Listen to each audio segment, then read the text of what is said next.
A fines del siglo I a.C., Roma ha logrado crear un gran imperio en el Mediterráneo. En Hispania, las campañas de Julio César y Octavio Augusto han vencido los últimos conatos de resistencia de los pueblos indígenas. Los romanos imponen su modelo de civilización con la fundación de nuevas ciudades como Bilbilis, en el cerro de Bámbola, sobre el río Jalón. Y refundarán la colonia Celsa, conocida primero como Colonia Victris Julia Lepida, en la actual localidad de Velilla de Ebro, sobre el solar de una ciudad ibérica. Augusto, el primero de los emperadores romanos, llevará a cabo una política de intensa romanización en las tierras del Ebro. Su general Agripa será el ejecutor material de esta política. La acción más importante de todas será la fundación de la colonia César Augusta, sobre la ciudad seretana de Salduye, en la confluencia de los ríos Ebro, Huerva y Gállego, la actual Zaragoza. La nueva ciudad se planifica según el ritual romano. Un sacerdote traza con una yunta un perímetro sagrado, sobre el cual se levantará la muralla. La colonia llevará el nombre del propio emperador, César Augusto, que será adorado más adelante como un ser divino. Lenta, pero inexorablemente, la personalidad de los pueblos indígenas se diluye ante la vigorosa cultura romana. Las tribus van desapareciendo como entidades autónomas ante la pujanza de la civilización de Roma, integrándose en el nuevo esquema unificador del imperio. Algunas ciudades indígenas se romanizan e introducen nuevas tendencias estéticas, modelos urbanísticos y edificios a la manera romana.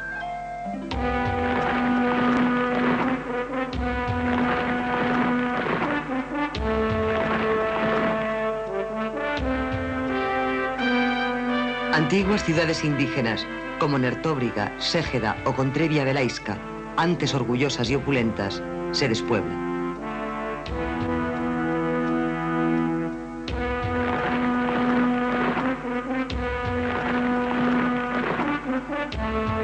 Nuevas y rejuvenecidas ciudades como Bilbilis, Turiaso, Osca o sobre todas César Augusta son ahora los agentes de la romanización. En ellas se acuñarán monedas siguiendo los tipos de los conquistadores. Dejan de usarse las lenguas prerromanas de naturaleza celta e ibérica y la escritura con el signario ibérico. Los jóvenes hablarán en latín y escribirán con caracteres latinos.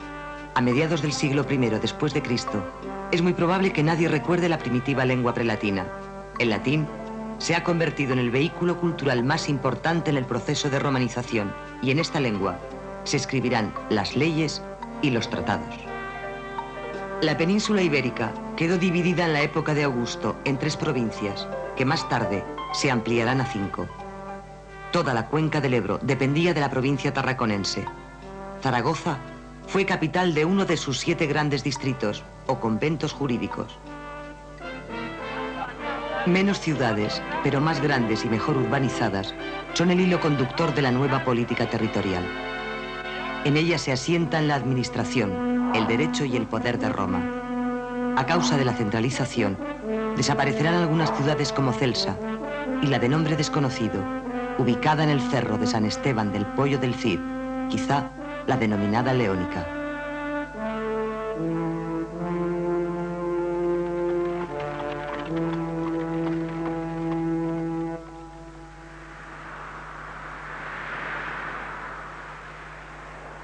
A partir del siglo II, una imparable tendencia a la concentración de la propiedad de la tierra en pocas manos provocará la aparición de grandes latifundios, cuyos propietarios dieron nombre a algunos lugares, como Cariñena, que parece relacionarse con Carinius, Leciñena, vinculado a Licinius, o Sabiñánigo, de Sabinius. Las villas se convierten en la unidad básica de la economía agrícola. Las centuriaciones, divisiones de tierra en forma de tablero de ajedrez, son entregadas a los primeros colonos romanos, con lo que aseguran una completa explotación del medio rural y el aprovechamiento óptimo de los recursos agrarios. La vid, las hortalizas y frutales, los cereales y el olivo serán los cultivos más destacados.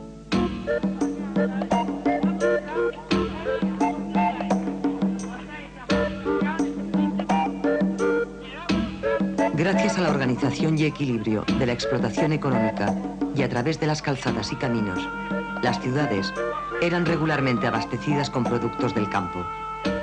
En los mercados y en las transacciones comerciales, las pesas y medidas serán las mismas de Roma.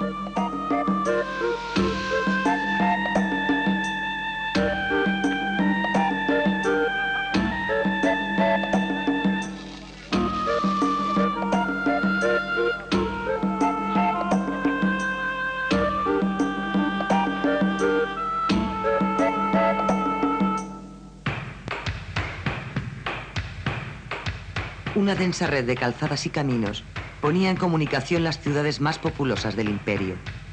En Aragón, las calzadas más importantes discurrían teniendo como eje a Zaragoza. Monolitos de piedra, llamados miliarios, indicaban las distancias.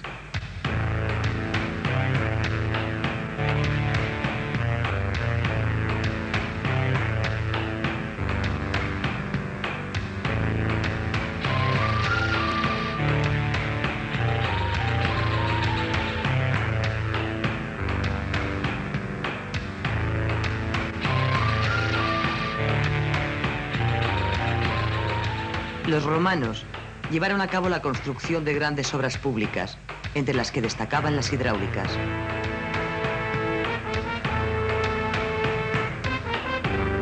Los ríos se cruzaban con puentes de piedra y madera, de los que aún quedan algunos restos.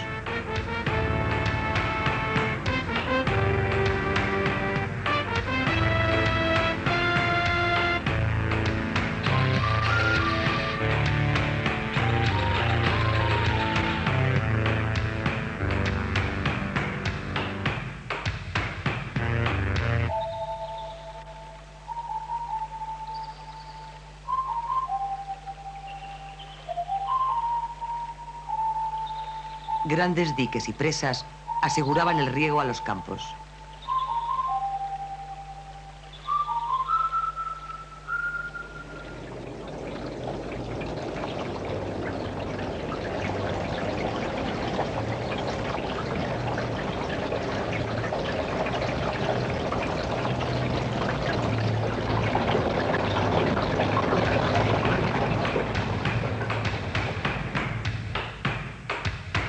Canales tallados en la roca llevaban el agua a decenas de kilómetros de su lugar de captación.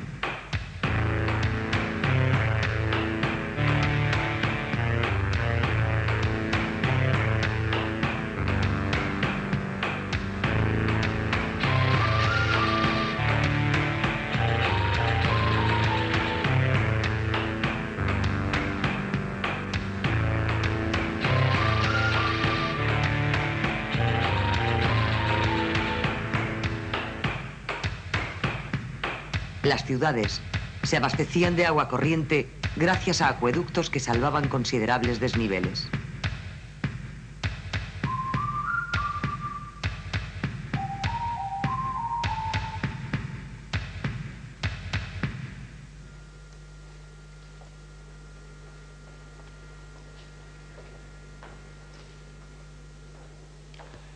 En las ciudades se introdujeron las modas del imperio antes que en ningún otro sitio.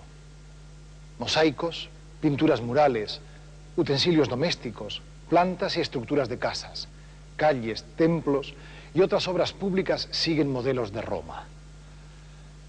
Zaragoza es un magnífico ejemplo de colonia romana. En su subsuelo aparecen abundantes restos, muchos de ellos monumentales, reflejo de la importancia que esta ciudad adquirió desde el mismo momento de su fundación. Dos calles que se cruzan en perpendicular, el Cardo y el Decumano Máximos, organizan toda la trama urbana.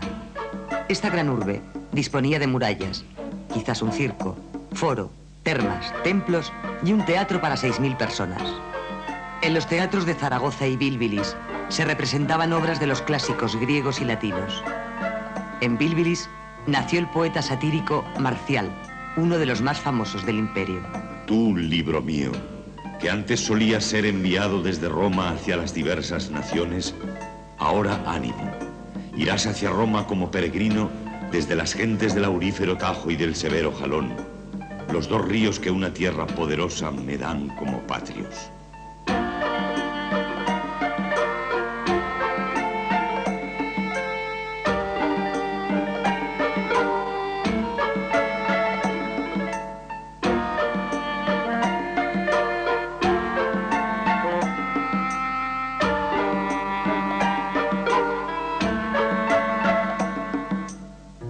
El foro era el centro cívico, político y comercial de la ciudad. El de César Augusta se encontraba en la zona de la actual Plaza del Aseo. Disponía de numerosas tiendas bajo galerías porticadas y probablemente un templo.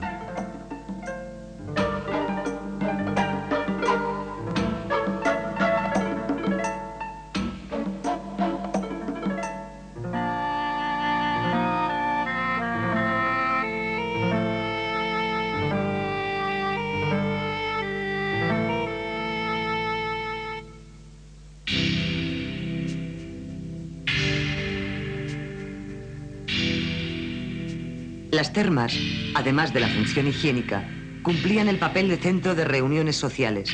Disponían de varias salas para baños fríos y calientes con amplios vestuarios.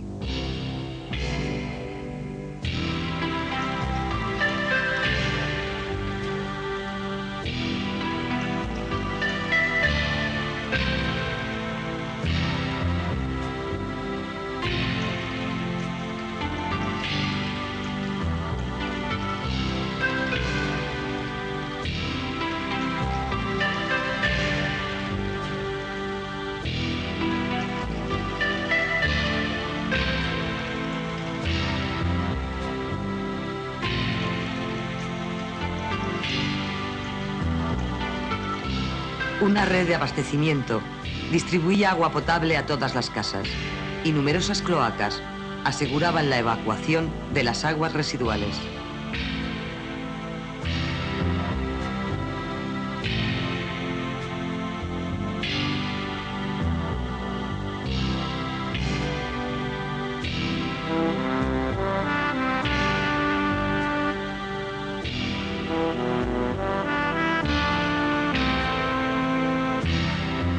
Templos y dioses jalonan el Aragón romano y con ellos mausoleos para el enterramiento de las más ricas y poderosas familias.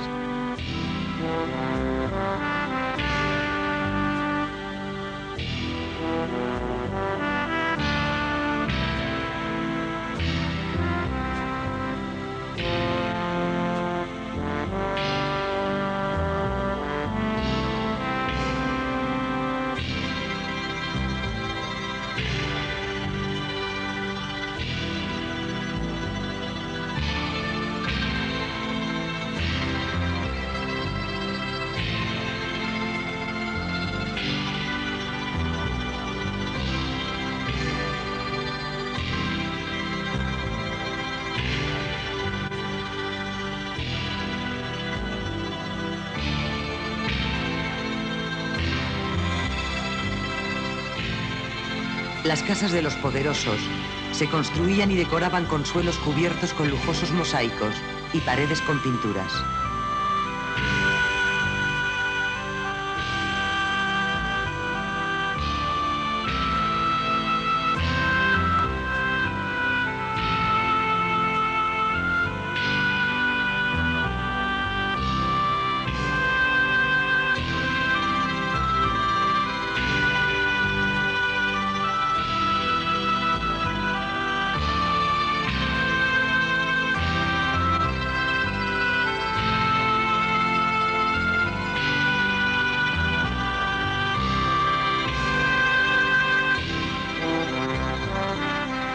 Destaca la cerámica denominada terra sigillata, de gran belleza y finura.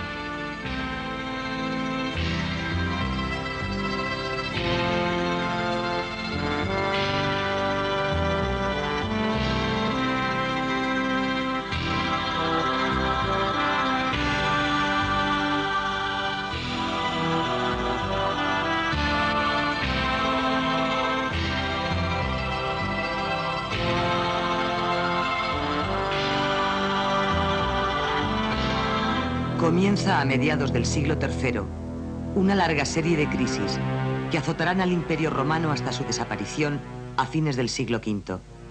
El primer gran estallido afectará con especial incidencia a las tierras aragonesas.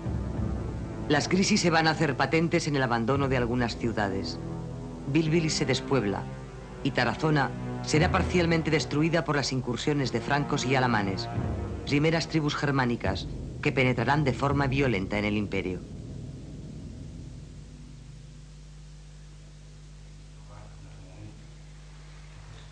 La crisis afecta también a las creencias religiosas. La religión romana, basada en el panteón a los dioses clásicos como Júpiter, Marte y Apolo, se tambalea ante el empuje de una nueva religión, el cristianismo, que ofrecía a la gente mayores satisfacciones espirituales y morales, así como una nueva actitud para superar la quiebra de valores que sufría toda la sociedad romana. La propia Zaragoza tuvo que reforzar sus murallas para defenderse de estas invasiones que anunciaban el principio del fin del imperio.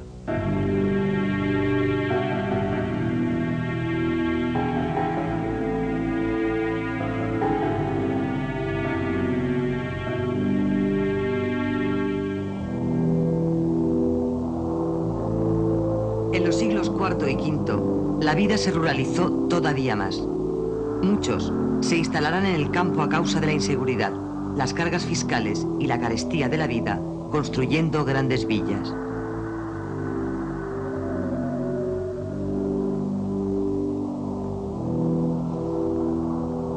A partir de ahora, los tiempos serán más difíciles.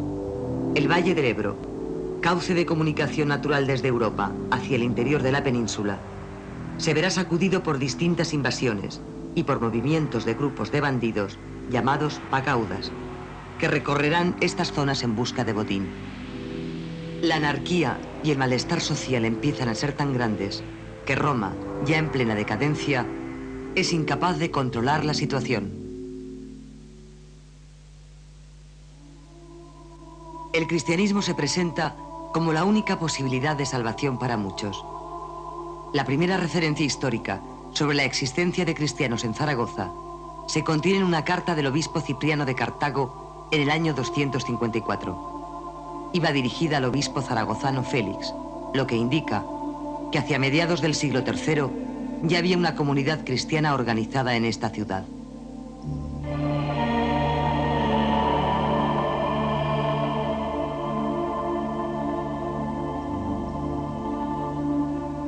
Soldados licenciados y presbíteros llegados del norte de África introducirán el ritual cristiano en Aragón.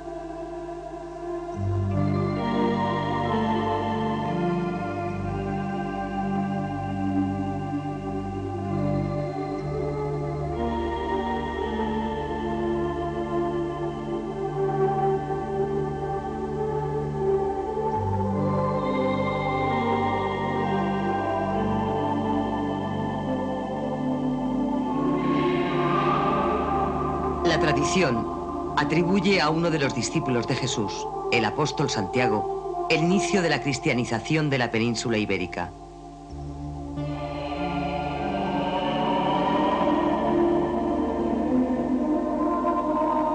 Según esa misma tradición, la Virgen María se apareció en Zaragoza a Santiago, ordenándole que construyera un templo en su honor a orillas del Ebro, sobre el pilar en el que estaba posada. No obstante, el cristianismo tardó algún tiempo en arraigar. Las persecuciones contra los cristianos eran una medida coercitiva que provocaba un lógico miedo a aceptar las nuevas creencias. Pero crearon un grupo de mártires que suponían un ejemplo de valor y confianza para sus contemporáneos. Zaragoza fue escenario del martirio de Santa Engracia y sus 18 compañeros, que la tradición popular llama innumerables. 18 mártires guarda nuestro pueblo en un solo sepulcro. A la ciudad que ha cabido tamaña gloria, la llamamos Zaragoza. Otras comunidades cristianas se instalaron en Huesca y Tarazona. A principios del siglo V, ambas ciudades eran también sedes episcopales. El Imperio Romano, que en el siglo III había iniciado una lenta agonía, sucumbirá irremediablemente a finales del siglo V. Claros ejemplos de ello se ven en Aragón. Ciudades y villas abandonadas, obras públicas que no se restauran, caos político y administrativo. A mediados del siglo V, ya nadie articulará las tierras aragonesas. Solo algunos centros urbanos se mantienen lánguidamente al abrigo de su condición de sedes episcopales. Eran la herencia material de una civilización que acababa de morir.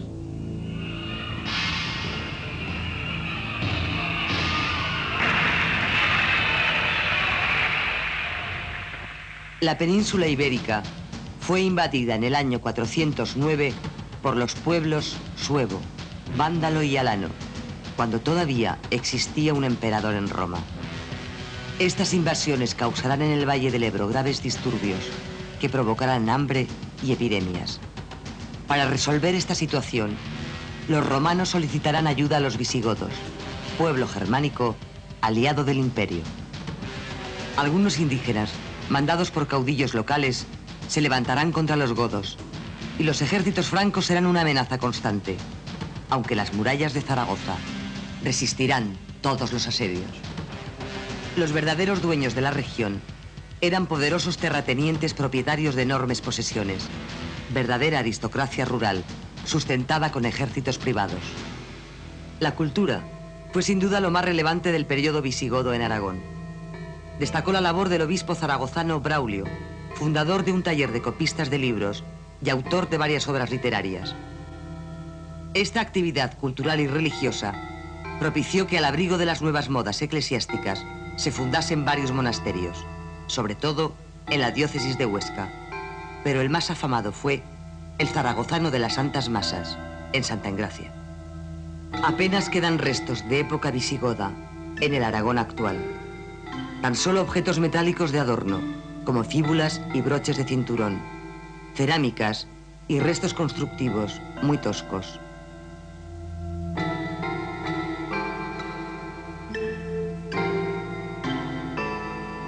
Sencillos enterramientos son fiel reflejo de la pobreza de la época.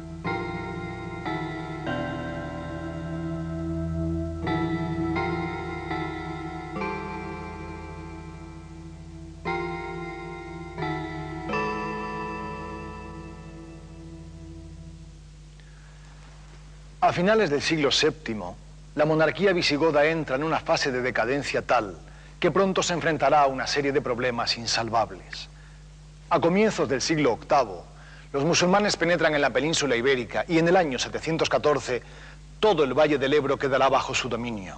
Acaban así 2 siglos y medio de presencia goda en las tierras que pronto comenzarán a constituir Aragón.